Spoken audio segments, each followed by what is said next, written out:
Olá a todos. Nesta conferência vamos começar uma série. Vocês vão ficar de cabelo em pé, porque o livro do Apocalipse é a história final do conflito final entre as forças do bem e as forças do mal. Também contém a história do conflito da igreja cristã, desde que nasceu até os últimos tempos. É realmente um livro incrível. E com certeza, o autor desse livro não é outro, senão o próprio Jesus Cristo. Estamos vivendo numa época incrível. Estamos vivendo numa época em que as pessoas pouco consideram a Jesus. Creio que estamos vivendo no tempo mais crítico da história deste mundo. E isso vai ser emocionante. Agora, podemos estudar isso tudo de uma maneira superficial, ou podemos fazê-lo de uma maneira mais direta. Creio que estamos vivendo numa época quando não mais há tempo para um ensino superficial. Assim, o que eu quero fazer no próximo bloco de palestras será contar-lhes o que o livro de Apocalipse tem a dizer. Algumas coisas poderão ser um pouco inquietantes, mas eu quero que se lembrem que se já leram os últimos versos, vocês sabem que Jesus é quem ganha. Assim, não há nada com que se preocupar. Quem sabe isso produza medo no coração de alguns quando perceberem o que está acontecendo no mundo e como essas coisas fazem parte de um plano de séculos. Mas Deus predisse tudo nos menores detalhes, há muito tempo atrás.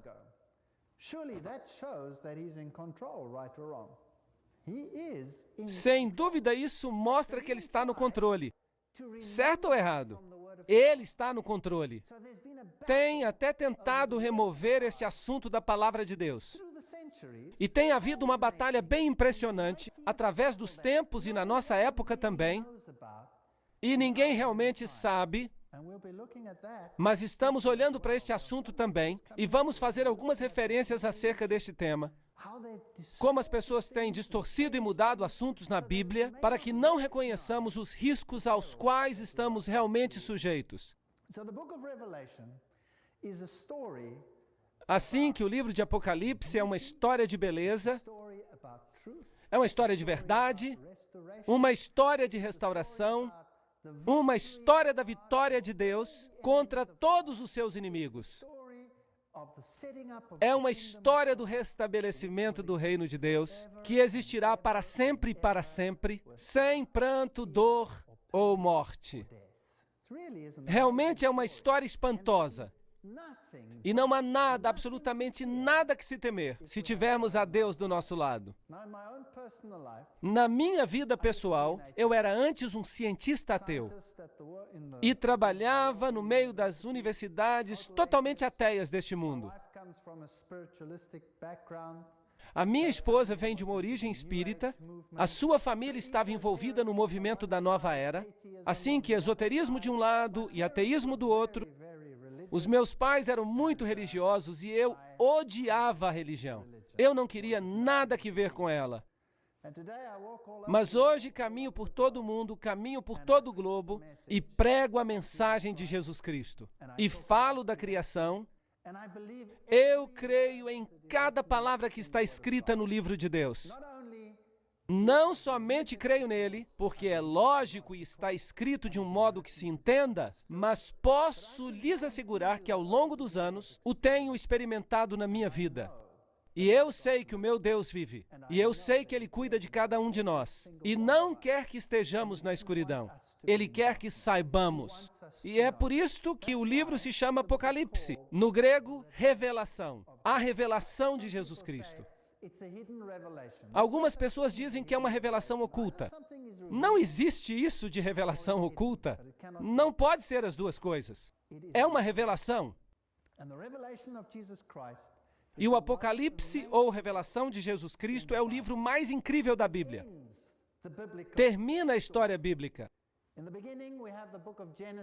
No princípio temos o livro de Gênesis, Em Gênesis temos a árvore da vida, a humanidade perdeu acesso a essa árvore, e a humanidade caiu em pecado, e a consequência foi a morte. Gênesis capítulo 2, versículo 17. Desde esse momento, o homem teve que ganhar o seu pão com o suor do seu rosto. Gênesis capítulo 3, versículo 19. O homem perdeu o seu domínio porque foi criado para ter domínio e ficou nu. Perdeu o seu manto de justiça que o cobria. E então foi separado de Deus, porque o pecado e Deus, um Deus santo, são incompatíveis. Essa é a história de Gênesis. É uma história triste, desde a criação do homem até a sua queda.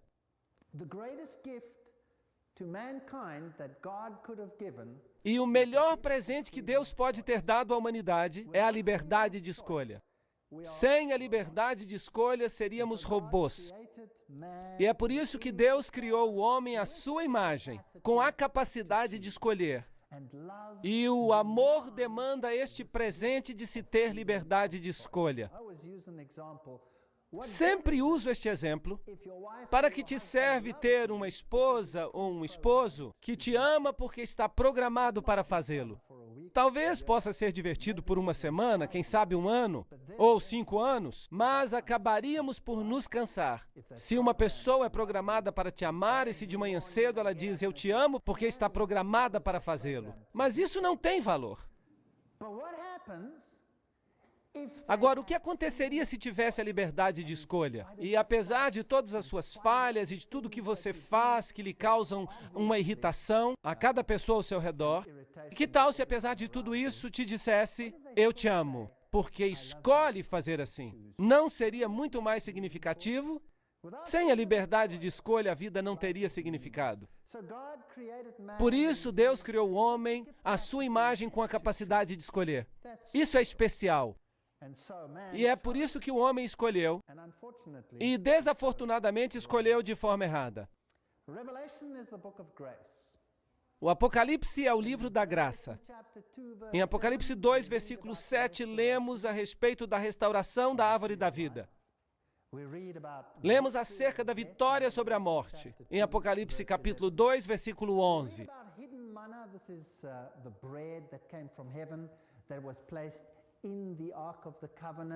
Lemos acerca do maná escondido, o pão que vinha do céu. E uma amostra estava na Arca da Aliança, uma amostra do pão do céu que tiraria a fome para sempre. Apocalipse, no versículo 17 do capítulo 2, e no verso 26, o domínio será restaurado. Os que aceitam o presente maravilhoso de Deus serão vestidos de branco, assim que a vestimenta perdida da justiça será restaurada. Apocalipse capítulo 3, verso 5. E não haverá mais separação com Deus. Verso 12. Assim que o livro de Apocalipse é um livro de restauração. Mas também contém informação que é espantosa. Para dizer de maneira mais direta, é espantosamente amedrontante. A estrutura do livro, as 7 igrejas, 7 cartas, 7 estrelas, 7 candelabros, 7 espíritos, 7 lâmpadas, 7 selos, 7 trombetas, 7 chifres, 7 olhos, 7 trovões, 7 cabeças, 7 coroas, 7 anjos, 7 taças e 7 montes. Assim que o número 7 é obviamente importante. O número 7 é um número divino, o número da perfeição. É a mensagem de Deus na sua totalidade. Mas há uma falsificação também. E nós vamos falar sobre isso. E obviamente, se olharmos para tudo isso, há um significado simbólico em tudo. Assim que o livro de Apocalipse usa uma linguagem simbólica. E de onde vem essa linguagem simbólica? Vem do Antigo Testamento. Assim que, sem o Antigo Testamento, não poderíamos entender o livro do Apocalipse. Muitos dos símbolos no livro de Apocalipse vêm, por exemplo, de Zacarias, de Ezequiel, todos os profetas do Antigo Testamento, particularmente de Daniel. E muitos dos símbolos que encontramos no livro de Apocalipse, os encontramos no livro de Daniel. Encontraremos terríveis bestas no livro de Apocalipse, e a descrição de bestas como leões, leopardos, ursos e bestas terríveis com 10 chifres. Encontraremos estas também no livro de Daniel. E encontraremos o número 7 no livro de Daniel. Em Daniel, capítulo 7, por exemplo, há bestas ali, e se contarmos as cabeças da besta mencionada em Daniel, capítulo 7, descobriremos que são 7 cabeças. Também encontraremos 7 cabeças no livro de Apocalipse. Por isso, a ilustração vem de lá, e a chave vem desse livro também para o livro do Apocalipse. Infelizmente, não vamos estudar o livro de Daniel para desvendar algumas dessas coisas. Assim que só vamos explicar essas coisas diretamente, mas há alguns vídeos que estão sendo produzidos, que contêm todos os detalhes, como esses elementos simbólicos no livro de Daniel podem ser aplicados ao livro de Apocalipse. Assim que vamos estudar sobre as igrejas, as cartas, as estrelas, os candelabros, nesta conferência vamos estudar, por exemplo, sobre as 7 igrejas. E muitos desses componentes começarão a ficar claros. Há uma outra coisa acerca do livro de Apocalipse que é fascinante. Encontramos a linguagem do santuário no livro de Apocalipse. Agora, vocês se lembram que no Antigo Testamento os hebreus tiveram que construir um santuário para Deus. E foi feito muito precisamente como este santuário tinha que parecer, quais eram os componentes. Havia uma parede ao redor, coberta de linho, que representava a justiça. Havia uma porta de entrada ao santuário. Havia um altar no pátio de fora, onde se ofereciam sacrifícios. Havia uma pia onde se lavavam. Também havia um edifício, o qual estava dividido em 2 partes. A primeira parte se chamava Lugar Santo, e a segunda parte, Lugar Santíssimo. E um sumo sacerdote oficiava nesse santuário. E a linguagem do santuário nos fala acerca do ministério do sumo sacerdote. A linguagem do Apocalipse desse ministério do sumo sacerdote se aplica a Jesus, tomaria o lugar de todos esses símbolos descritos no Antigo Testamento. Assim que a linguagem do santuário é muito importante, porque ela nos diz onde e em que etapa do ministério esta história está se desenvolvendo.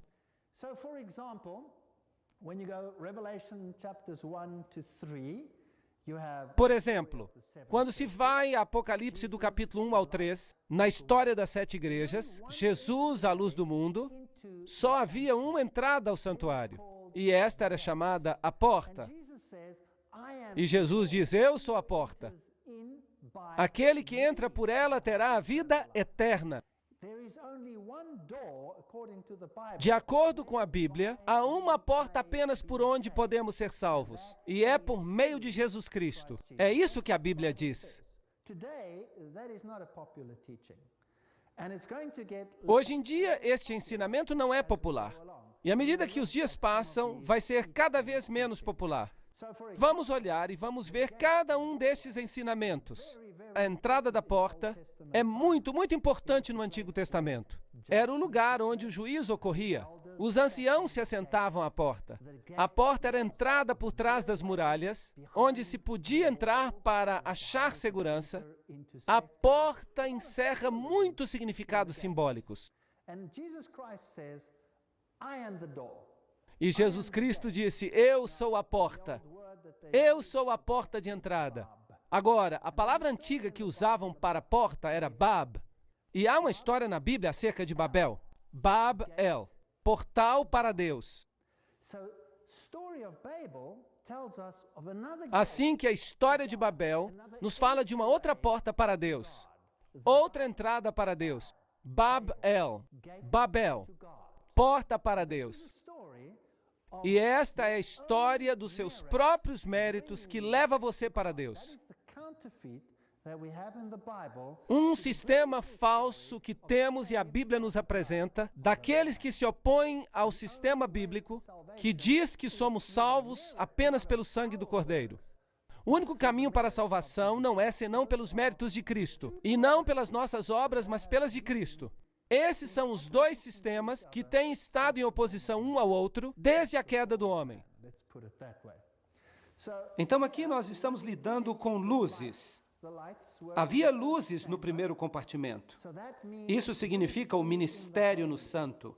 Quando nós chegamos a Apocalipse capítulos 3 a 8, nós lidamos com os selos, e aí temos o pão da proposição. Portanto, continuamos no primeiro compartimento do santuário, o lugar santo. Então vem as trombetas, Apocalipse 8 a 11, e ali pode-se ver um altar de ouro. E incenso sobe do altar de ouro. Então, ainda estamos no lugar santo. Então, isso tudo é representativo de um período em que, por assim dizer, o sacerdote está servindo nesse primeiro compartimento. Mas logo que chegamos a Apocalipse 12 a 14, o quadro muda. Ali o profeta vê a Arca de Deus. Agora, a Arca de Deus não está no primeiro aposento do santuário. Está no segundo aposento, que se chama de Lugar Santíssimo, o Hagia Hagion, o Lugar Santíssimo. Assim que o que temos aqui é diferente, é uma outra porção do ministério do sacerdote. Ele só entrava neste lugar onde estava a arca uma vez por ano. E esse era o dia da expiação.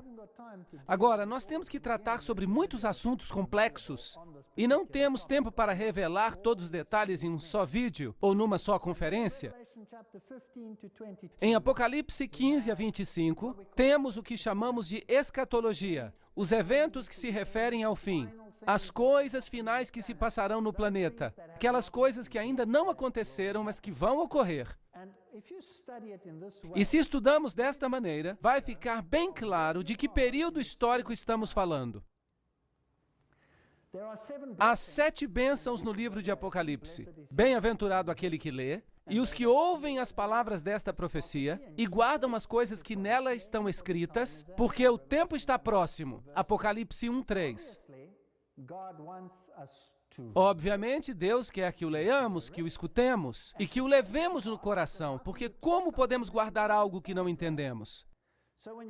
Assim que quando olhamos para esta bênção, não é certo que Deus quer que nós entendamos o que o livro de Apocalipse trata? Absolutamente. Assim que há uma bênção no livro.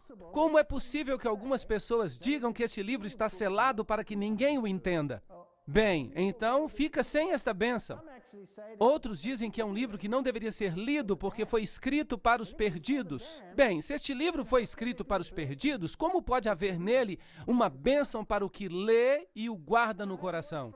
E ouvi uma voz do céu que dizia: escreve, bem-aventurados os mortos que agora morrem no Senhor. Sim, diz o Espírito, para que descansem dos seus trabalhos e que as suas obras o sigam. Apocalipse 14:13. Aqui também há uma alusão às obras. As obras não são um meio para alcançar a salvação, são uma consequência da salvação. Mas há uma bênção para aqueles que morrem em Cristo, os que aceitaram o Cordeiro como seu meio de salvação, em vez de Babel, que é o outro portal para Deus.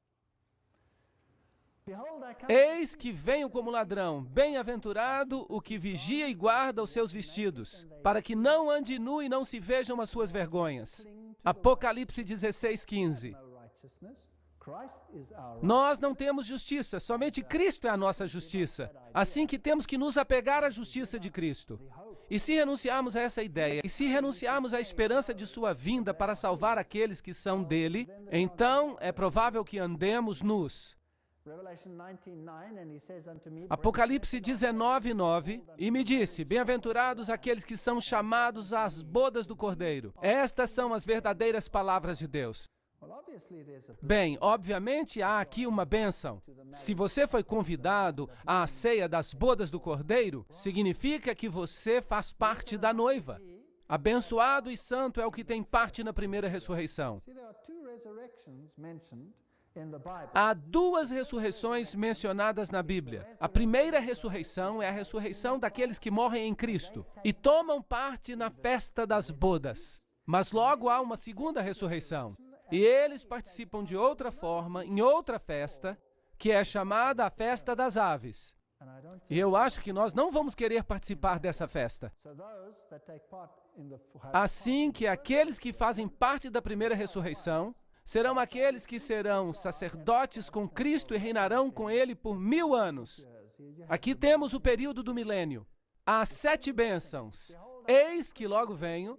Bem-aventurados aqueles que guardam as palavras das profecias deste livro. Apocalipse 22, 7. Eu creio que isto significa mais do que apenas o livro de Apocalipse, mas toda a Bíblia. A Bíblia é o padrão para a formação do caráter. É a história da salvação. E bem-aventurado aquele que guarda os seus mandamentos, para que tenha direito à árvore da vida e possa entrar na cidade pelas portas. Assim que a obediência a Deus é um fator muito importante também. Apocalipse 22, 14. Agora, obviamente, haverá uma oposição contra todos esses fatores. O livro de Apocalipse está escrito com uma estrutura particular. Essa estrutura nós chamamos de quiasma. É uma estrutura literária que designa eventos de uma forma particular no tempo. Por exemplo, se tomamos o livro de Apocalipse em sua totalidade, ele está escrito em forma de pirâmide. E as primeiras partes são o que chamamos de braço. A parte histórica, que são as 7 igrejas, os 7 selos, as 7 trombetas que nos conduzem ao grande final da grande controvérsia entre Cristo e Satanás, e entre os seguidores de Satanás e os seguidores de Cristo. O segundo braço ou parte, se lermos desde a introdução até o meio do livro, seria sobre os temas da Nova Jerusalém, o milênio e a queda de Babilônia. Assim que essa estrutura nos diz onde nos encontramos na linha do tempo.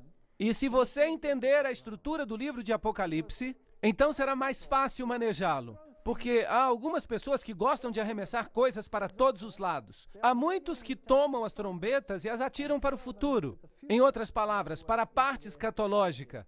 E então tomam as trombetas e as aplicam aos eventos que ainda vão acontecer no futuro, quando Deus restaurará todas as coisas. Mas com certeza isso destrói a estrutura, o quiasma.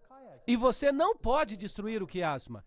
Você também pode ver como todos esses sistemas se encaixam observando a linguagem do santuário, utilizada no texto. Por exemplo, quando observamos as igrejas, os selos e as trombetas, a linguagem que se utiliza é ainda sobre o primeiro aposento. Nós vamos tratar desse assunto à medida que nós avancemos. Não temos que entender tudo agora. Assim que a estrutura nos indica onde nos encontramos na linha do tempo, para que não nos adiantemos. Temos que seguir regras. E esta é uma maneira maravilhosa de revelar o livro do Apocalipse.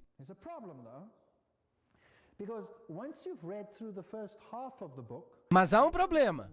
Uma vez que você tenha lido a primeira metade do livro e tenha chegado ao meio do livro, que é basicamente os capítulos 10, 11, 12, 13, 14, 15 até o 17, estes são praticamente os eventos finais da batalha entre o bem e o mal.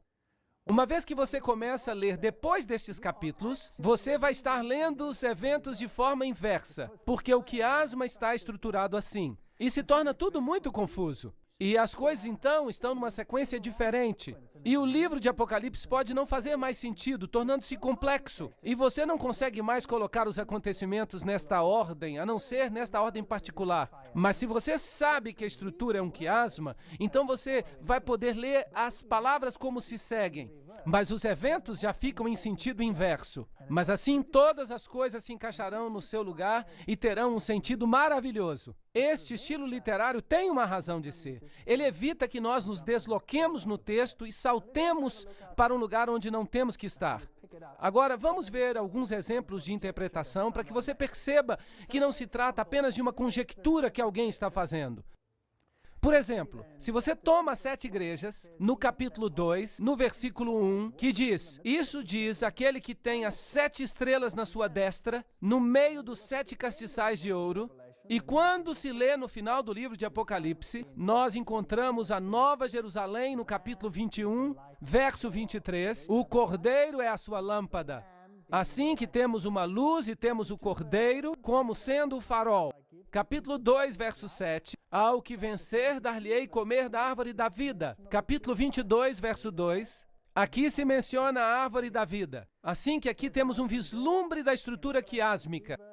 Há uma porta aberta em Apocalipse 3, verso 8, e em Apocalipse 21, verso 25, até o final, temos portas que nunca se fecham. Cristo no trono do seu Pai, Apocalipse 3, 21, e 21, 1 e 3, o trono de Deus e o Cordeiro. A Nova Jerusalém é mencionada no capítulo 3, verso 12, e a Nova Jerusalém que desce do céu no capítulo 21 de Apocalipse, verso 10. No capítulo 3, 11, se diz que virá em breve, e no capítulo 22, versículo 7, diz que virá em breve. Você percebe que podemos identificar um quiasma. É uma estrutura que mantém o texto unido. Agora você já sabe, é assim que vamos trabalhar. É assim que vamos avançar.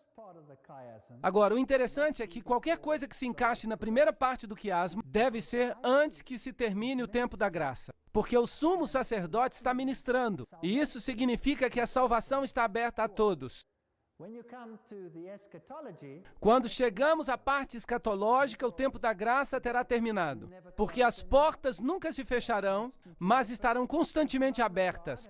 O trono de Deus se tornou o trono de Deus e do Cordeiro. Isso significa que Cristo reina no seu reino. Assim você percebe onde você está na linha do tempo, e assim você não comete erros de colocar as coisas no lugar errado. Por isso a estrutura nos ajuda. Quando chegamos aos 7 selos, e a história começa ali, e novamente os 7 selos falam sobre Cristo e o seu povo afligido. E temos pessoas que ressuscitaram e se sentam no trono. Aqui estão afligidos, ali estão sentados no trono. Então, isso significa que os 7 selos se encaixam na porção histórica de que parte? A porta da graça está aberta e não fechada. Por isso eles ainda estão sendo afligidos. Eles estão aqui na terra, enquanto na segunda parte eles já estão no trono. O seu sofrimento terminou e foram restaurados. Aqui temos o céu aberto. No capítulo 19, 11, temos o céu aberto. No capítulo 6, o que cavalga num cavalo branco. No capítulo 19, o que cavalga num cavalo branco. Capítulo 6, versículo 9. As almas dos que morreram por causa de Deus pedem justiça. E no capítulo 20, as almas dos mártires são ressuscitadas e entronizadas como juízes. No capítulo 6 e 7, se falam de vestiduras brancas. E no capítulo 19, são dadas as vestiduras brancas.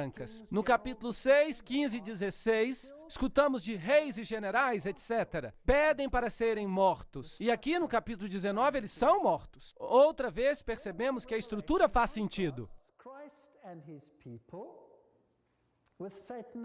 Então, o livro de Apocalipse contrasta Cristo e o seu povo com Satanás e os seus seguidores. Temos uma trindade de Deus, Pai, Filho e Espírito Santo. E se você olha os seguidores de Satanás, perceberá que há uma falsa trindade. Temos o dragão, a besta e o falso profeta.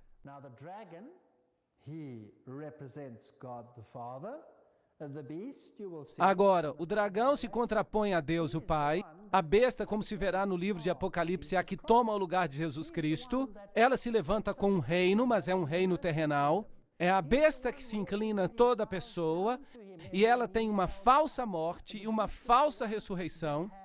Este é o falso Cristo, o anticristos, em lugar de Jesus Cristo.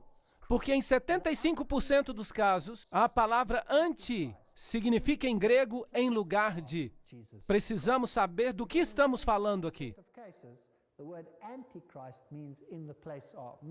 E o falso profeta é, obviamente, aquele que desempenha o papel de um falso Espírito Santo. E estes são os 3 poderes que vão enganar o mundo inteiro e que vão fazê-lo seguir regras equivocadas, seguindo um Salvador equivocado. Esta é uma história perigosa. Está tão perfeitamente feita que, se não estudarmos em detalhe, nem nos vamos dar conta. Você acha que o mundo, em sua maioria, está hoje enganado? Sim ou não? Absolutamente. É isso que diz o livro de Apocalipse.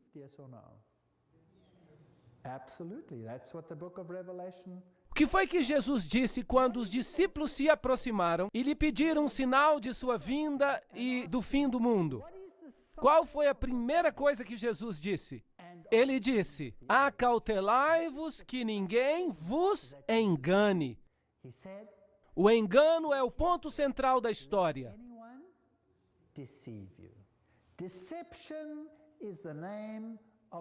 Nas conferências que se seguem, nós vamos tratar acerca deste engano, como provavelmente você nunca escutou antes. Vamos falar de coisas que vão deixar você de cabelo arrepiado. Assim, não perca estas conferências. Vamos falar de coisas que são feitas em segredo. Quem faz coisas em segredo? Sim, Jesus disse, nada faço em segredo, mas há muitas coisas que são feitas em secreto. E este mundo, não se enganem, é governado por sociedades secretas. Assim que vamos estudar as sociedades secretas, porque o livro de Apocalipse fala acerca das coisas que acontecem em segredo. Todo o poder ao Filho, em contraposição ao poder à besta. Em contraste, Hebreus 1:8, Apocalipse 6:2. Todo o poder ao Filho. E no sistema falsificado, todo o poder à besta. As chaves da morte e do inferno, as chaves do abismo. Apocalipse 9:1 e 1:18. Aqui temos o contraste entre Cristo e seus seguidores e Satanás e os seus seguidores. Precisamos ser meticulosos para separá-los.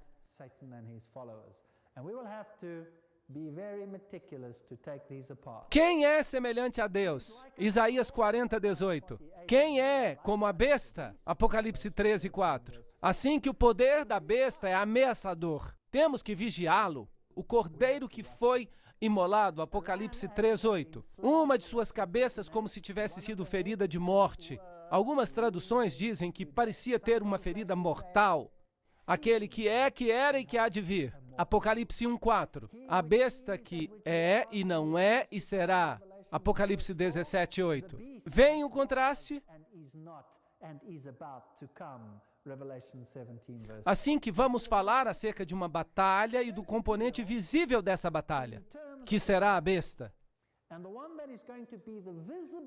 Mas está escondida. O seu nome é segredo. É por isso que temos que, por trás das cenas, encontrá-la. Porque aquilo que se vê não é o que é. Aquilo que se vê e que se supõe que tem que ser, mas é sim aquilo que não se vê. Isso é o que tem que ser visto. E supostamente nós temos que saber disso. E é muito importante que descubramos o que acontece por trás das cenas. Então, lemos em Apocalipse 6:16 acerca da ira do Cordeiro, e em Apocalipse 12:12 lemos acerca do diabo e da sua ira. Apocalipse 7:2 e 3, o selo de Deus está na fronte daqueles que o seguem, mas em Apocalipse 13, a marca da besta está na fronte ou na mão, correto? Assim que temos contrastes. Temos o nome de Deus em Apocalipse 14:1 e temos o nome da besta em Apocalipse 13:17. Temos as tribos de Israel em Apocalipse 1:4. Temos as tribos da terra em Apocalipse 1:7. Temos o exército dos céus em Apocalipse 19:14. E temos o exército da terra em Apocalipse 19:19. Temos a guerra contra Satanás e a sua gente. E temos a guerra contra Cristo e seus seguidores. Apocalipse 12:17, etc. Assim que há uma batalha, isso é uma guerra. Isso é uma história de guerra. Temos a ceia do Cordeiro e temos a ceia das aves. Temos as bodas do Cordeiro e temos a prostituta de Babilônia. Temos os apóstolos do Cordeiro, temos os falsos apóstolos. Temos a Jerusalém de Deus, temos Babilônia, a igreja de Satanás. E temos o soberano do céu, da terra e do mar. E temos a besta que sai do mar, que sai da terra, e o dragão. Assim que temos todos estes contrastes no livro de Apocalipse. Se lermos o livro de Jeremias, então temos uma história, um tipo acerca da grande batalha. Como vocês veem, havia na história uma guerra real entre Babilônia e o povo de Deus. E o profeta Jeremias os advertiu contra a vinda de Babilônia. Vem aí, Babilônia. Será que o povo gostou da mensagem de Jeremias? Não, eles não gostaram nem um pouquinho. E o jogaram numa cisterna, e o espancaram, e o colocaram num tronco, e fizeram todo tipo de maldades com o pobre Jeremias. Eles não gostaram da mensagem. E de fato nada mudou. Jeremias 2:11. Houve alguma nação que trocou os seus deuses por aquilo que não eram deuses? No entanto, o meu povo trocou a sua glória pelo que não eram deuses. Esta é uma batalha acerca do povo de Deus. Espantai disso, ó céus, e horrorizai-vos. Ficai desolados, diz o Senhor, porque o meu povo fez duas maldades. A mim me deixaram o manancial de águas vivas e cavaram cisternas rotas. Não retém as águas. Há uma história literal que sucedeu a Jerusalém contra a Babilônia. Você acha que a mesma coisa vai acontecer na nossa época? Você crê que é possível? Você acha que Apocalipse sabe e está nos dizendo o que vai acontecer? Jeremias 2:26. Como fica confuso o ladrão quando o apanham, assim se confundem os da casa de Israel. Eles, os seus reis, os seus príncipes, os seus sacerdotes e os seus profetas, que dizem ao pau: Tu és o meu pai, e à pedra, tu me geraste, porque me viraram as costas e não o rosto. Mas no tempo do seu aperto dirão: Levanta-te e livra-nos. Assim que estão olhando para o leste e estão adorando um Deus diferente. Onde, pois, estão os teus deuses que fizeste para ti, que se levantem se te podem livrar no tempo da tua tribulação? Porque os teus deuses, ó Judá, são tão numerosos como tuas cidades. Eles têm muitos ídolos, sim ou não? Sim, claro. Haverá muitos ídolos nos últimos dias? Eu penso que sim. Deuteronômio 4:28. E ali servireis a deuses que são obras de mãos humanas, de madeira e de pedra, e que não veem, nem ouvem, nem comem, nem cheiram. Daniel 5:23. E te levantaste contra o Senhor dos céus, porque foram trazidos da casa dele perante ti, tu e os teus grandes, e as tuas mulheres e as tuas concubinas, bebeste vinho por eles. Além disso, deste louvores aos deuses de prata e de ouro, e de cobre, de ferro e de madeira, e de pedra, que não veem, não ouvem, nem sabem, mas não ao Deus em cujas mãos está a tua vida e os teus caminhos. O mesmo vai acontecer na nossa época. Antes adoraram aos ídolos, e hoje também adoram aos ídolos. Não há diferença. Vamos aos tempos antigos, e lhes darei um esboço de como se viam as estruturas antigas. Este é um lugar antigo chamado Europos. Está na Síria. Aqui estão as ruínas de uma cidade antiga. E podíamos chegar ali com este tipo de transporte, mas me parece um pouco frágil. E optamos por este veículo luxuoso aqui. E dirigimos centenas e centenas de quilômetros com este velho Mercedes a este lugar em particular. Este é o aspecto que ele tem. Está totalmente em ruínas. Eu nem queria acreditar que um carro tão velho ainda funcionasse. E está um adesivo ali na frente que diz: carro forte, mas rápido. Este árabe nos levou à cidade antiga. E aqui achamos a porta principal, as torres, as casas, o templo de Adonis e o templo de Zeus, ou Júpiter, e toda a cidadela antiga. Esta foi uma cidade que, depois da formação do cristianismo, nesta cidade tínhamos uma igreja cristã. E é muito interessante. Se você observar as fundações, veja como ela era. E era aqui que os cristãos se reuniam. E no mesmo povoado havia outros templos. Assim que as pessoas visitavam o templo de Adonis, por exemplo, e ele era o filho de Deus, por assim dizer. Aqui havia uma falsificação do Filho de Deus. E como era? Só dá para ver os alicerces. Obviamente, aqui estava o edifício. E se entrava por aqui. E havia uma parede central com corredores ao lado, e aqui havia duas pilastras separando este corredor dos corredores do lado. E havia altares nos corredores. E havia um altar principal no meio. Agora, quem constrói assim hoje? Cada catedral na face da terra tem esta mesma estrutura. Cada catedral. Isso não é interessante? Claro, poderíamos falar em detalhes, mas não faremos isso. Sim, estão construídas exatamente como este edifício. Agora, aqui está o rio Eufrates, que estamos lidando com uma boa tipologia de Babilônia. Aqui estão os degraus que levam ao templo de Zeus, o pai dos deuses. E se você vai à Síria, a mais famosa deusa era a das fontes. E esta é a cidade onde estão fazendo escavações, Mari, e estão encontrando algumas coisas muito interessantes ali. Coisas construídas de barro, como, por exemplo, tijolos de barro. A Bíblia nos diz que Babilônia foi construída com tijolos de barro. Aqui está o templo de Baco. Este templo está no Líbano, e ali se encontra este pilar. Um grande pilar encontrado em Baalbek. Este era o maior pilar do mundo até que encontraram outro. Este foi descoberto em 93 e você pode ver o tamanho de um homem ao lado. Aquele ali sou eu. E eu estou levantando. Estão vendo? Enorme, é grandíssimo. Não dá para imaginar o tamanho dessas estruturas. Estes, na realidade, não são pilares. Aqui está um que foi destruído. Há um homem parado ali e transportaram essas colunas e as integraram em seus templos. E aqui está uma deitada e as rochas aqui nos alicerces são blocos gigantes. Ninguém sabe como transportaram. Este é o templo de Baco, que costumava ser o templo de Baal. Por isso o povoado ainda se chama Baalbek. Estou mostrando para vocês um pouco da história da apostasia do passado, para que possamos compreendê-la e compará-la com a presente. Aqui em Baalbek temos um templo de Baco. Aqui está o templo de Júpiter com os seus 6 pilares, ainda de pé. Muito, muito bonito. E o sol destacado ressalta os pilares. Era um tema de adoração ao sol. Com certeza, Baco, deus da bebedeira e da festa. Parece que este pilar bebeu um pouquinho a mais.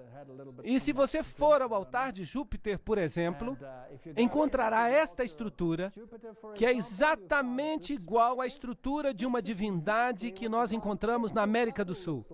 E vocês já sabem de onde veio a religião sul-americana. Logo temos Vênus com leões alados, e a Bíblia fala do leão com asas de águia como símbolo de Babilônia.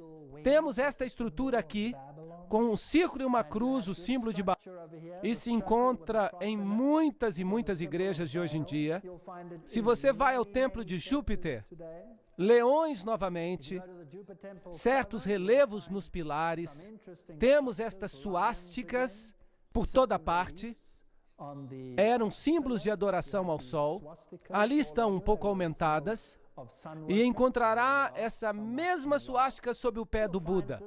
O budismo usa exatamente o mesmo símbolo, que era usado no templo de Baal. Poderá também encontrá-lo nos relevos romanos dos templos antigos. Pode encontrar ali também nos templos hititas a suástica, o símbolo do círculo com um ponto, usado na antiguidade. Encontrará altares e pilares de sacrifício, 3 arcos com 3 deuses, normalmente o pai, a mãe e o filho. Aqui temos outro símbolo interessante, que é usado hoje em dia. Corujas e falcões são muito populares, e estruturas interessantes como esta, por exemplo. O que me diriam dessa estrutura? Parece a estrela de Davi, não é mesmo? Agora, a estrela de Davi não tem nada a ver com Davi. Nem você nem eu encontraremos a estrela de Davi na Bíblia. Esta era uma estrela usada no tempo dos hititas. Este é um símbolo de Baal. Você também descobrirá que o islamismo a usa, ali está o nome de Alá. Aí, um diagrama que o hinduísmo usa, e era usado na adoração a Baal. A meia-lua com uma estrela, ou a lua com uma foice, como é usada no Islã, e ali você a encontrará como a usavam entre os hititas. Este símbolo aqui, bem, você o encontrará sendo usado pela OTAN. A OTAN usa hoje em dia. Anjos, porcos, uma mulher com uma mini saia e com uma taça de ouro na sua mão? nos mostram que os templos de Baal, em seu simbolismo, eram semelhantes ao simbolismo que encontramos em Apocalipse e no mundo hoje em dia.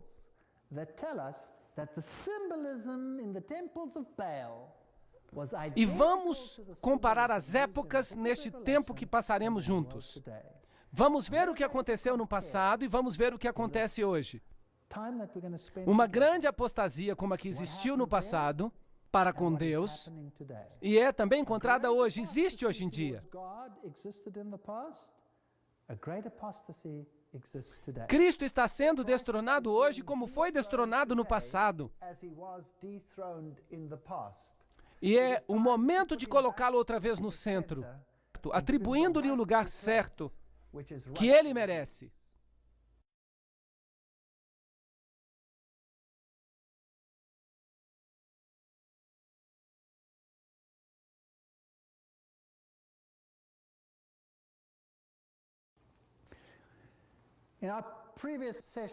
Na sessão anterior, observamos alguns símbolos que se encontram nos templos de Baal e nos templos de Bel. E um símbolo muito interessante é este aqui, que se encontra em Baalbek, no templo de Baal, é uma mulher com uma taça na sua mão. Agora, o livro de Apocalipse fala de uma mulher montada numa besta e que tem uma taça de ouro na sua mão.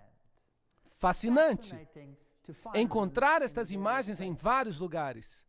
Se você for a outros templos, vai notar que eram templos de morte. Você sempre encontrará tumbas e ossos neles. Você sabia que não há nenhuma catedral no mundo onde não se caminhe sobre cadáveres de homens? Não há nenhuma catedral no mundo que seja construída sem corpos mortos. De fato, cada catedral é um cemitério. E não se pode celebrar a missa sem catedral ou igreja, se não há uma relíquia de um indivíduo morto nesse templo em particular. Assim que, se você entra numa catedral grande, você estará andando sobre corpos de homens mortos. Se você fosse aos templos de Baal, onde na Bíblia lemos acerca de pequenos anjos? Em parte nenhuma, em nenhuma parte. Os anjos são descritos na Bíblia como seres masculinos de grande poder, seres magnificentes. No templo de Baal, eram reduzidos a pequenos anjos, como Cupido, pequenos anjos gordinhos. Ali estão os do templo de Baal. Onde os encontramos hoje em dia? Vamos encontrá-los em todas as igrejas. Agora, observemos aqui em cima um simbolismo interessante que está no teto.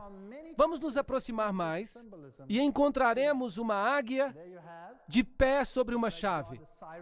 Há muitas igrejas que usam este símbolo hoje.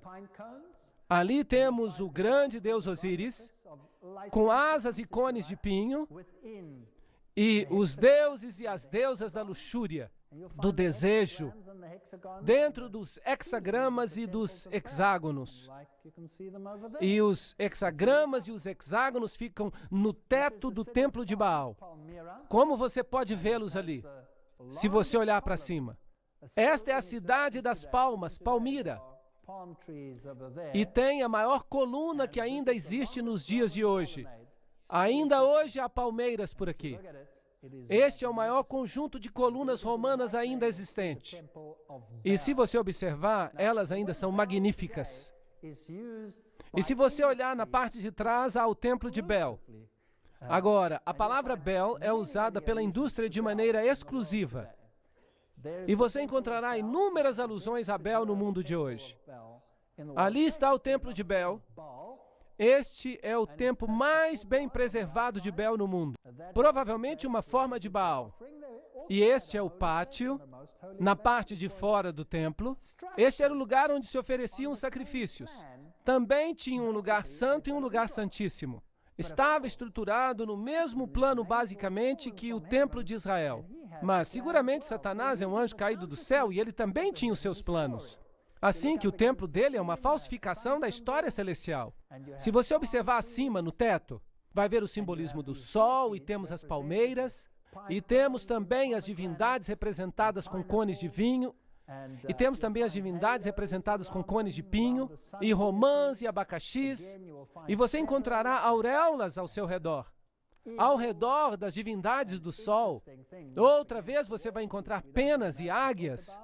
E uma coisa interessante, coisas muito interessantes nas paredes, das quais nem sequer necessitamos discutir. Esta aqui é muito interessante. É a chama de Lúcifer. Esta é a chama de Baal. Com o que ela se parece?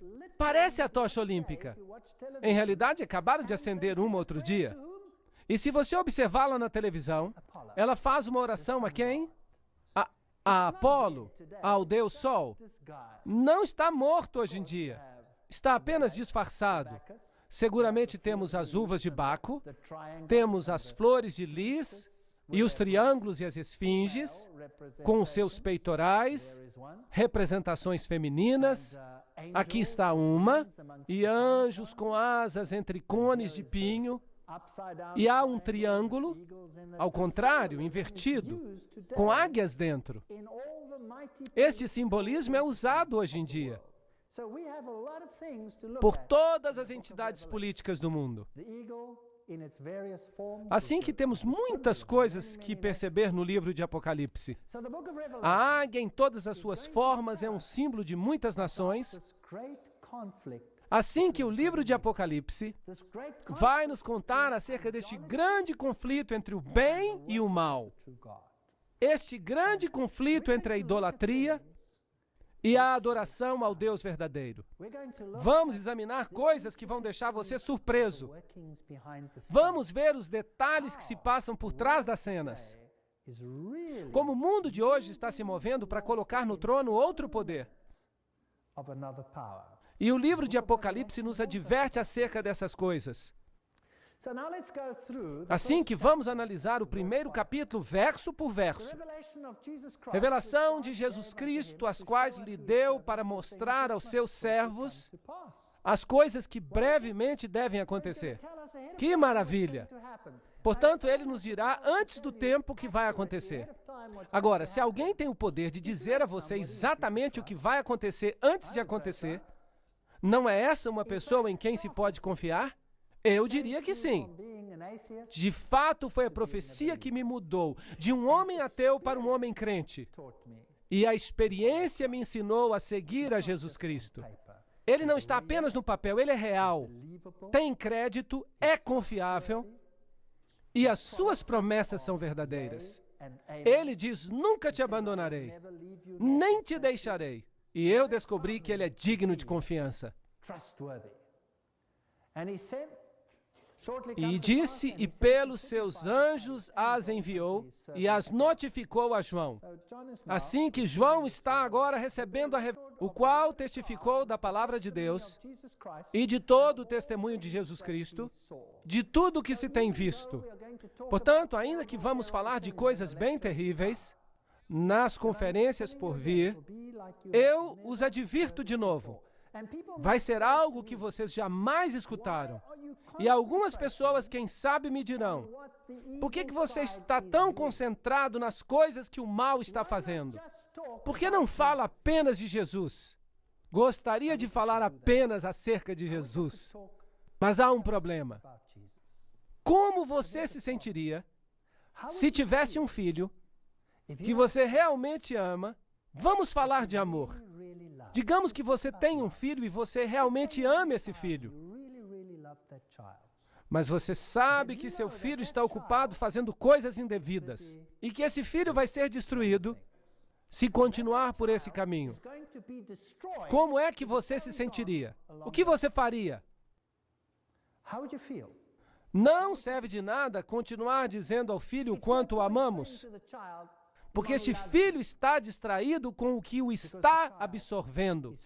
Seguramente, se o seu filho está envolvido com drogas, é muito importante mostrar-lhe o quanto o amamos, mas também é importante adverti-lo. Sim ou não? Sim. Então é isso que temos que fazer. Quando nós educamos os nossos filhos assim, o que estamos fazendo? Advertindo dos perigos das drogas. Certo? E se dizemos ao filho, que vai acontecer com você isto. Será que ele vai ouvir? Não. Algo de especial tem que acontecer no coração. Mas essas coisas são importantes para que o filho possa tomar uma decisão final. E o que acontece se você vir o seu filho se unindo a, sei lá, um grupo muito mau, que finalmente o levará à destruição? Você não gostaria de dizer ao filho: aqui estão os erros, os enganos deste grupo ou organização. Sim ou não? Não gostaria de salvar o seu filho e evitar que ele caísse nesse problema? Então, se infelizmente é assim, há muitos enganos, há muitas coisas, é um caminho espaçoso que conduz à destruição. E vamos ter que revelá-lo, ainda que seja doloroso. Vamos falar do que é negativo. Mas por que fazemos isso? Porque queremos que as pessoas escolham o lado positivo. E se pudermos tomar todos os parâmetros deste mundo e pudermos dizer isto é enganoso, por esta e esta razão, e por causa deste ou daquele aspecto, finalmente vai restar o quê? Jesus Cristo. Então, basicamente, o que estamos fazendo é seguir um processo de exclusão. Vamos ver os vários componentes de Babilônia e então, quem sabe, vamos descobrir, de uma forma ou outra, temos sido enganados. Todos temos sido enganados. Estão mentindo a todos nós que estamos sentados aqui, fomos de uma forma ou outra enganados. É um pensamento terrível. Mas ao final a verdade vai se cristalizar. Há apenas um que é digno de confiança, e este é Jesus Cristo. Apenas Ele pode salvar-nos. Eu sou a porta, o caminho, a palavra. Aquele que crê em mim não perecerá. É o que Ele diz. Isso é verdade ou é mentira?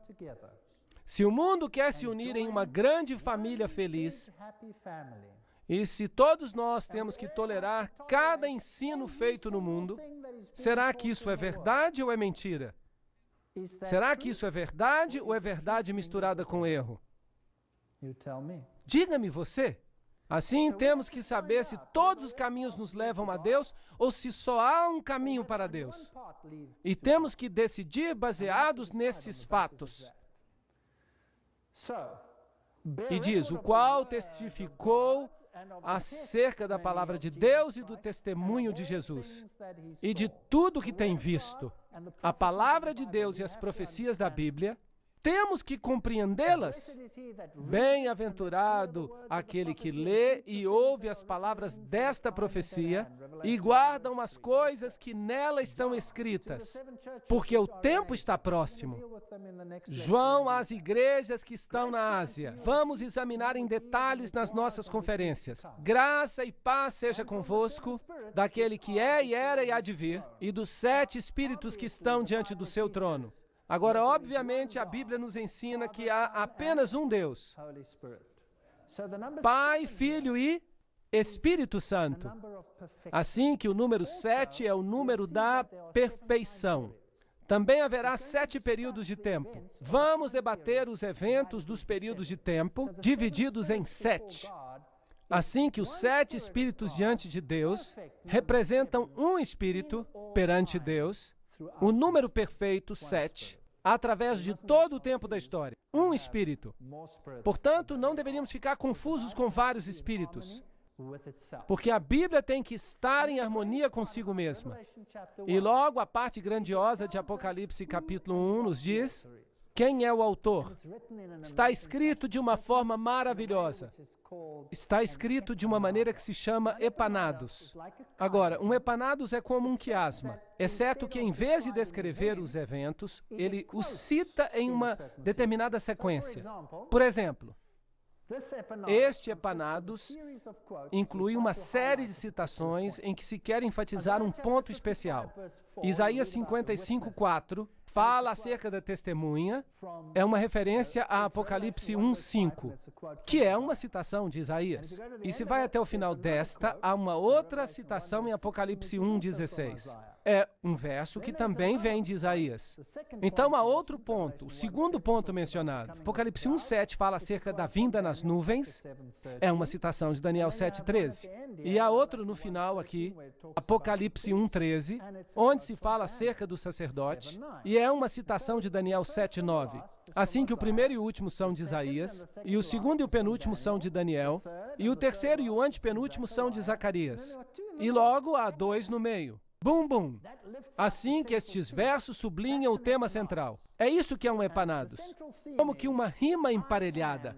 E o tema central é: eu sou o Alfa e o Ômega. Se retirar um desses, já não vai haver esse emparelhamento. Tem que haver os 2 no meio. E assim, algumas Bíblias, e eu digo que a Bíblia se repete a si mesma, se você tirar os versos, você destrói a estrutura. Você não pode tirar uma palavra da Bíblia, ou você fica com um problema sério.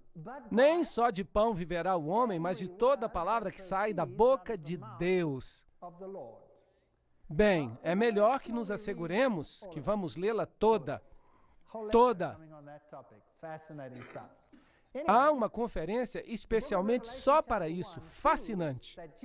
Bem, o livro de Apocalipse, capítulo 1, prova que Jesus Cristo é o grande eu sou. Ele é Deus. Agora, isso é um problema hoje. É um problema porque se Jesus é Deus, e se Jesus é o caminho, a verdade e a vida, e se Jesus é a única forma pela qual podemos ser salvos, bem, aí temos um problema. Se você quer entrar no mesmo barco com todas as religiões do mundo,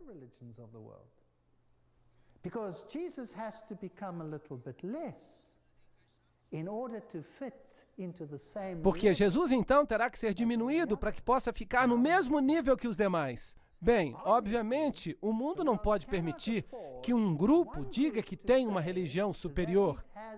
Uma religião superior a de qualquer outro grupo. Não pode ser. Está de acordo comigo? No mundo em que vivemos hoje, não se permite isso.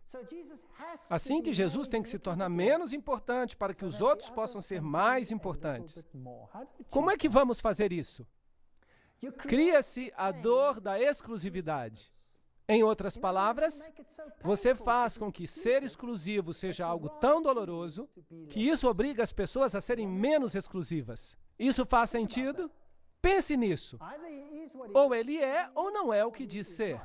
E da parte de Jesus Cristo, que é a fiel testemunha, o primogênito dos mortos, o príncipe dos reis da terra, aquele que nos ama e no seu sangue nos lavou dos nossos pecados. É isso que se diz acerca de Jesus? Sim ou não? Isso é exclusivo, especial, ou é uma coisa igual a todas as outras? Eu não estou fazendo graça com outras religiões.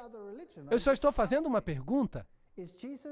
Será que Jesus está no mesmo nível de, por exemplo, Buda?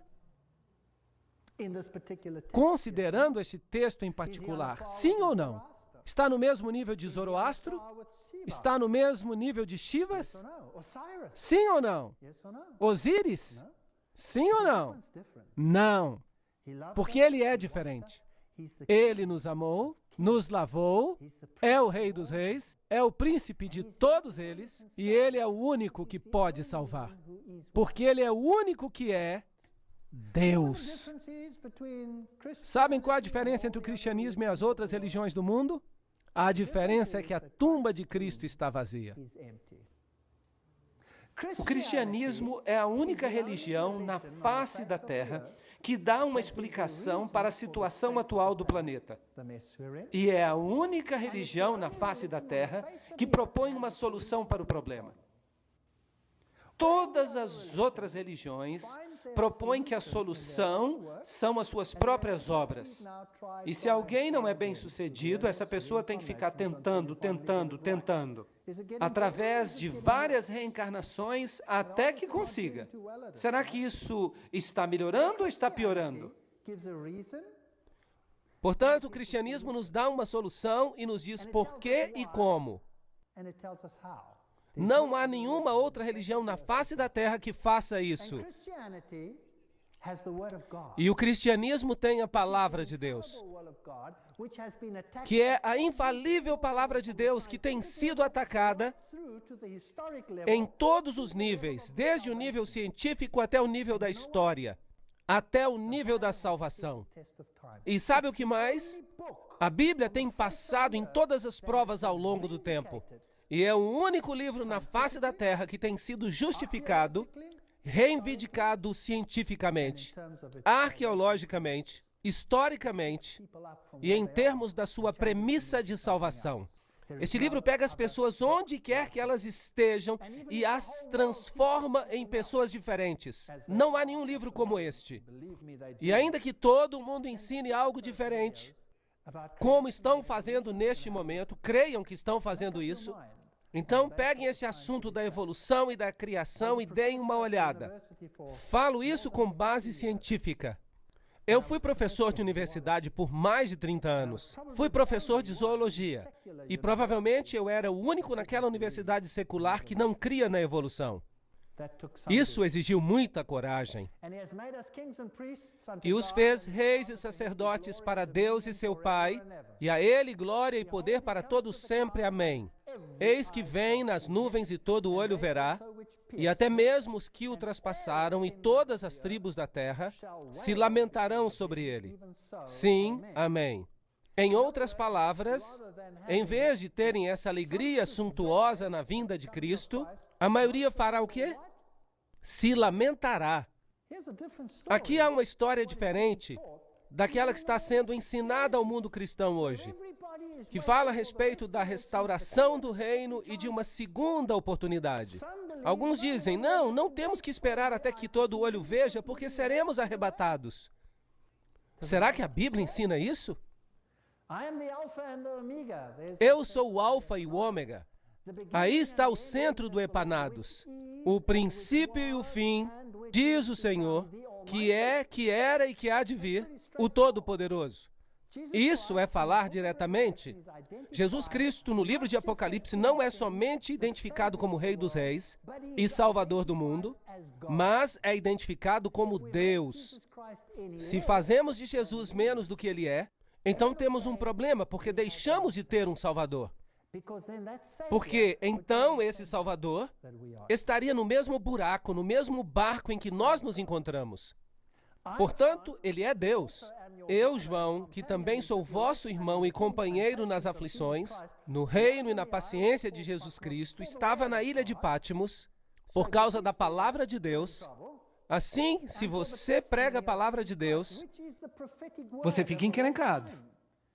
E pelo testemunho de Jesus Cristo, que é a palavra profética de todos os tempos. E então, se você prega profecias, você também fica encrencado. Vocês estão todos preparados para o que vem à frente? Quando nós olhamos algumas dessas coisas, a gente fica assustado. Nós vamos olhar algumas coisas muito interessantes. Eu estava em espírito no dia do Senhor e ouvi uma grande voz atrás de mim, como de uma trombeta. Apocalipse 1, 8 a 10. Em que dia estava ele no Espírito? Eu estava no Espírito no dia do Senhor, Apocalipse 1, 10. Se guardares o teu pé de profanares o sábado, de buscares o teu próprio prazer no meu dia santo, e chamares o sábado deleitoso, dia santo do Senhor, e honorável, Isaías 58, 13, é o único dia que é chamado de dia santo do Senhor. Obviamente, ele estava em espírito, então, no dia do sábado. Mas Marcos 2, 28 também fala que o Filho do Homem é Senhor também do sábado. Obviamente, ele recebeu a visão nesse dia, no dia de sábado. E Deus mostrou a ele o que estava prestes a ocorrer em todo o mundo. Dizendo, eu sou o Alfa e o Ômega, o primeiro e o último. E o que tu vês, escreve-o num livro. E envia-o às 7 igrejas que estão na Ásia. E eu não vou falar dos detalhes, porque vou falar deles na próxima palestra. Para Éfeso, Esmirna, Pérgamo, Tiatira, Sardes, Filadélfia, Laodiceia. Cada nome tem um significado especial. Até a localização tem um significado especial. Apocalipse 1:11. Eu me virei para ver a voz que falava comigo, e quando eu me virei, eu vi 7 candelabros de ouro. Onde é que ele está vendo Jesus? Em que compartimento ele vê Jesus? Ele o vê no compartimento santo. Obviamente, nós temos aqui um aspecto temporal. O ministério do sumo sacerdote está ocorrendo no lugar santo, não no lugar santíssimo. Assim que não é o Yom Kippur, o dia do juízo, mas é antes do dia do juízo final. Assim que, historicamente, estamos em um tempo anterior ao fim do tempo da graça. Jesus está ministrando no lugar santo. É ali que João o vê, porque o vê ministrando entre os 7 castiçais. Historicamente, isso é importante. Se você observar a rota postal antiga, você vai ver várias cidades. Éfeso, Esmirna, Pérgamo, Tiatira, Sardes, Filadélfia, Laodiceia. Essa é a mais antiga rota postal. E vamos cobrir este tema na próxima conferência. E ele então tem essa grande visão que ele está ministrando entre os 7 castiçais de ouro. E os castiçais simbolizam o quê? A luz do mundo. Jesus é a luz do mundo. Apocalipse 1:3. E no meio dos 7 castiçais, um semelhante ao Filho do Homem. Jesus, o sumo sacerdote que ministra por nós. Ele é a luz do mundo. Ele é o pão do céu, o pão da presença. Ele é o nosso mediador. Ele é o altar do incenso. E o incenso que acende representa o ministério de Cristo, fazendo com que as nossas orações sejam aceitáveis diante de Deus. A Deus, por meio de suas mediações, chegam as orações. Ele é o que se encarrega, que trabalha em nós para mudar os nossos corações de pedra em corações de carne. Ele é a imagem que temos de Jesus Cristo, cuidadoso, que está no controle, que sabe exatamente o que você vai passar, que nos prediz os detalhes, como ele permite que a apostasia tome forma, pois ela existe mesmo nos nossos tempos. Agora, isso me surpreende. Se eu fosse Deus, teríamos um problema sério. Graças a Deus que eu não sou Deus. Porque eu não teria a paciência que ele tem para afrontar e enfrentar essa apostasia da maneira que ele faz.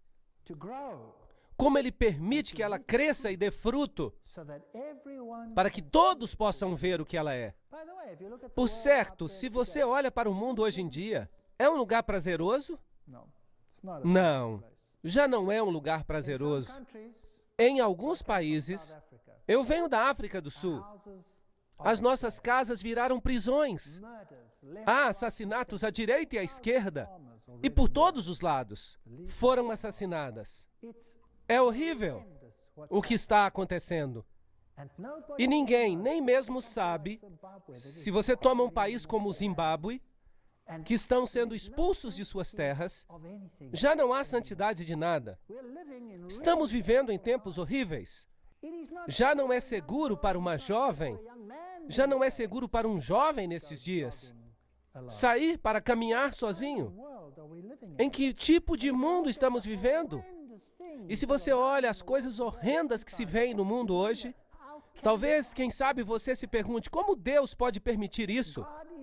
Deus está permitindo que o pecado e a apostasia amadureçam até o ponto em que todos possam ver o que significa escolher contra os caminhos da justiça de Deus em favor dos caminhos dos homens. Esse é um ato de amor. E no meio desse temor e confusão, há um lugar de paz, para onde ele nos chama dizendo, vinde a mim, todos os que estáis cansados e oprimidos, e eu vos aliviarei. Então podemos, no meio da confusão, encontrar paz. Podemos escolher caminhar através da vida e olhar para os espinhos e sarças e cardos. Ou podemos escolher olhar para as flores, e para os lírios, e para as frutas formosas. A escolha é nossa. E se escolhermos um lado, escolhemos a tristeza. E se escolhermos o outro lado, a outra possibilidade, em meio à tristeza poderemos ter paz. E é isso que Jesus é. Ele é o que está no meio dos castiçais. Ele é a luz do mundo. Mas os castiçais representam as igrejas que levam a luz ao mundo através dos séculos. E no meio dos 7 castiçais, um semelhante ao Filho do Homem, vestido até os pés com uma roupa comprida e cingido pelos peitos com um cinto de ouro. Estou citando da versão inglesa, King James. Assim que as palavras podem soar um pouco antiquadas, mas pelo menos temos todas as palavras ali. E a sua cabeça e os seus cabelos eram brancos como a lã, como a neve, e os seus olhos como chamas de fogo. Nada lhe escapa, perfeita justiça. E os seus pés como latão reluzente, como se tivessem sido formados numa fornalha. E a sua voz como a voz de muitas águas. Apocalipse 1, 13 e 15. Essa era a voz de Deus. Jesus é descrito como Deus, não como um ser criado. Ele é o que é, que era e que será, que é desde toda a eternidade. O que iniciou o processo da criação, o que falou com majestade e poder. É assim que ele é descrito aqui. A visão que temos aqui é a visão que Daniel teve, Ezequiel também teve. Então ele está vendo a Deus, Jeová. É esse quem ele está vendo. E ele tinha na sua destra 7 estrelas, e da sua boca saía uma espada aguda de 2 fios, que é a palavra de Deus, e o seu rosto é como o sol, quando na sua força resplandece. Assim temos ali o verdadeiro Filho da Justiça. Caía a seus pés como morto, e ele se pôs sobre mim, e ele pôs sobre mim a sua destra, dizendo: não temas, eu sou o primeiro e último. E se você quer levar uma mensagem para casa hoje à noite, será esta: apesar do que vamos tratar nestas conferências, não temas, eu sou o primeiro e último. Eu sou o que vivo e fui morto, mas eis que estou aqui vivo para todo sempre. Amém. E tenho as chaves da morte e do inferno. Ele é o único que pode salvar a você, e ele prometeu fazer isso. Escreve as coisas que tens visto, as que são e as que depois destas irão acontecer. Temos aqui uma chave. Como vamos interpretar o que o livro de Apocalipse está dizendo? Trata-se do que estamos vendo, que é agora. As coisas que são. O profeta está vendo que as suas visões se aplicam a este tempo, e as que depois destas vão acontecer. O que é isso? O futuro.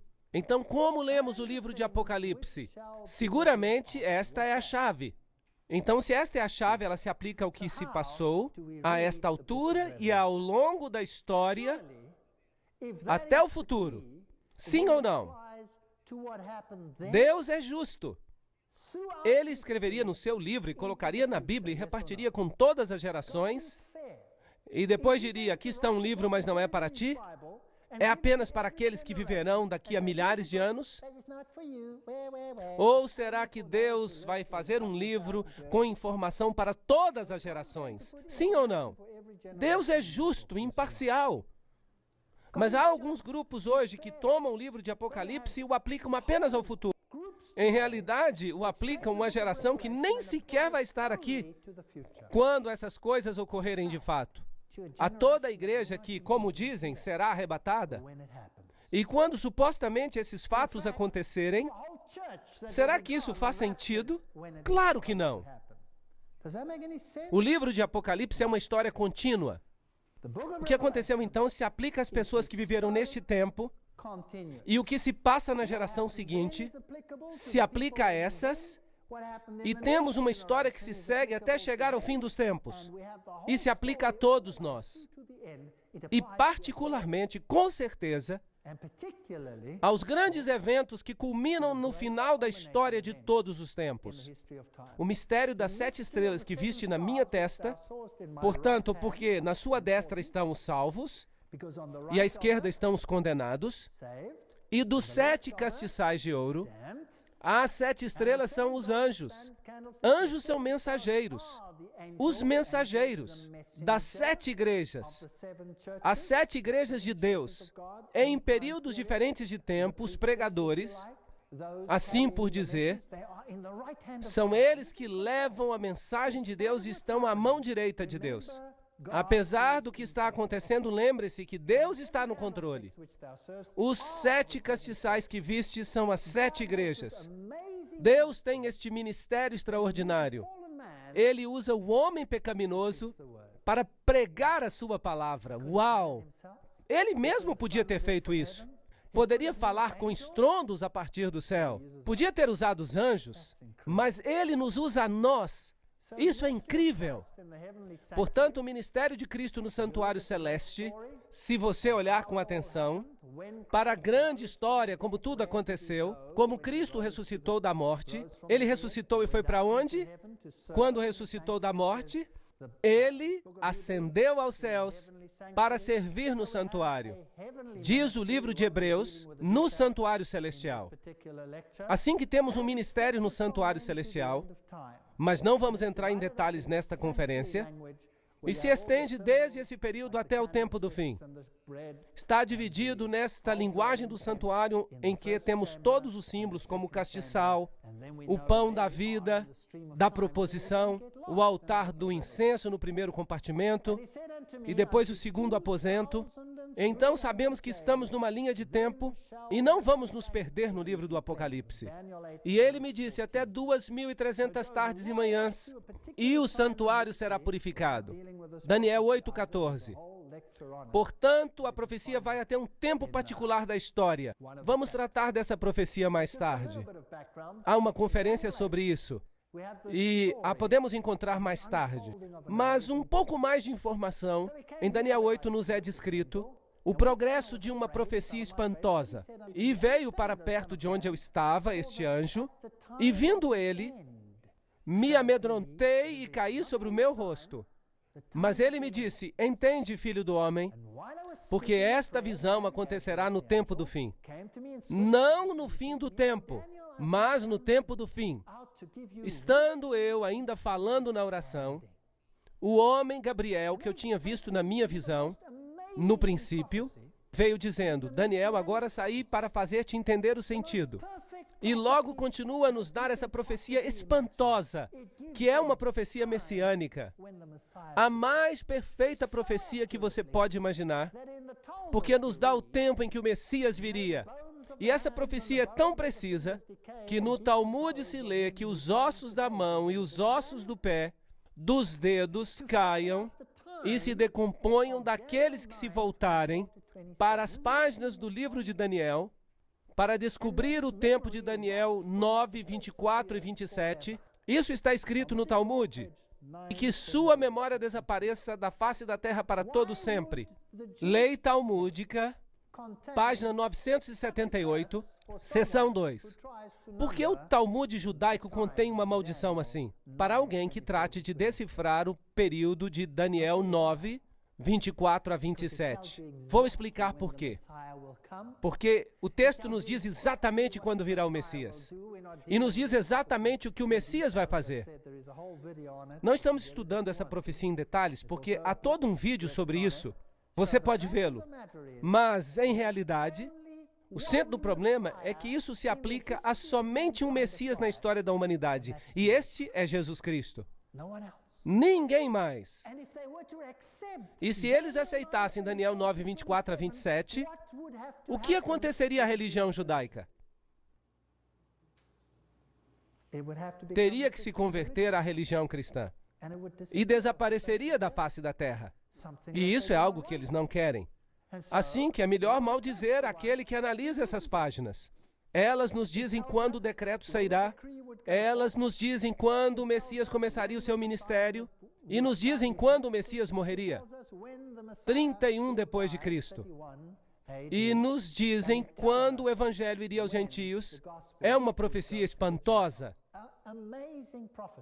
É uma profecia de 2.300 anos que aborda esse tremendo período de tempo desde o momento quando se publicou o decreto para restaurar Jerusalém até o tempo do juízo. E há uma data ali, 1844, porque os 2.300 dias proféticos, ao se somar tudo, dão 2.300 anos a partir da lei.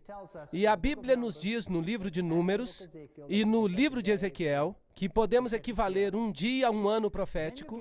Logo, chegamos a uma data interessante, mas vamos ver sobre isso em outra conferência. É muito complicada para analisarmos tudo agora. E logo, há um tempo que a Bíblia chama de tempo do fim. Estamos vivendo nesse tempo agora mesmo, e logo chegaremos ao tempo da eternidade. E a Bíblia nos ensina que Jesus está seguindo com o seu ministério, como foi tipificado no serviço do santuário terrestre.